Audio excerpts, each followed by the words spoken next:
Assam viewers, मैं हूं आपका अपना जर्रार रिजवी। प्रोग्राम सच लेके हाजिर हुआ हूं। फिल्म का टॉपिक हो, क्रिकेट का टॉपिक हो, सियासत का टॉपिक हो या कोई जनरल टॉपिक हो, जो बोलूँगा सच के सिवा कुछ नहीं बोलूँगा। पाकिस्तान आवाम के इल्म में होगा, इस साल 7, 8, 9 और 10 मुहर्रम को छुट्टियाँ हो गई थी।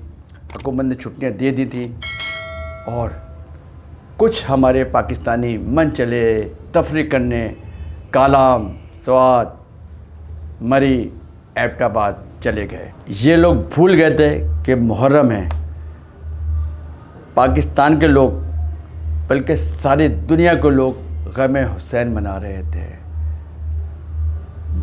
रसूल खुदा के नवासे को पुरसा दिया जा रहा था, अहले बैत को पुरसा दिया जा रहा था, मगर कुछ मन चले ये सब कुछ भूल गए थे और तफरी और पिकनिक मनाने। और हमारा एक अपने ही तबका मुसलमानों का वो तफरियाँ कर रहा है। और यही वो दिन था जो बारिशों का दौर शुरू हुआ और फिर सैलाब।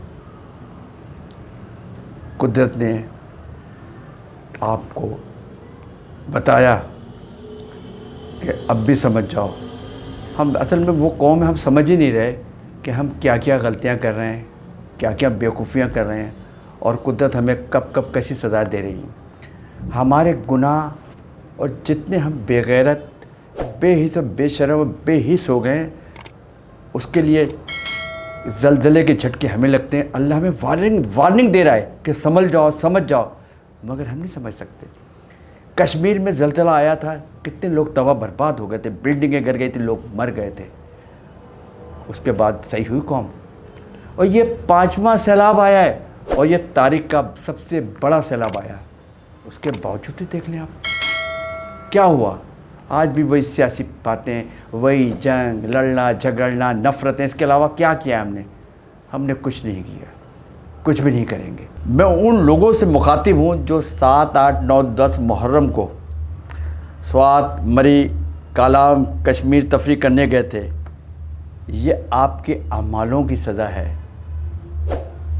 जो इस मुल्क के बहुत से लोगों को ये सज़ा सहनी पड़ी। क्योंकि गंदम के साथ घुन भी पिस जाता है और आपके साथ कई और दूसरे लोग जिनका कोई गुनाह नहीं था वो भी बेचारे मारे गए। जिस महीने में आले रसूल का घर उजड़ा, इसी महीने की 7 और 9, 10 तारीख़ों में मुहर्रम की छुट्टियां थी। लोग सैर व तफरी, पिकनिक और पार्टियां कर रहे थे। मैं इन सब से जो ये तफरी करने गए थे उनसे एक सवाल करता हूँ।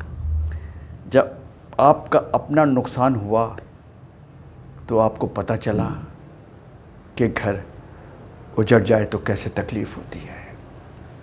काश हम सही मुसलमान बन सकें, काश हम सही इंसान बन सकें, काश हम दूसरे की दर्द और तकलीफ़ को समझ सकें। क्या ख्याल है आपका?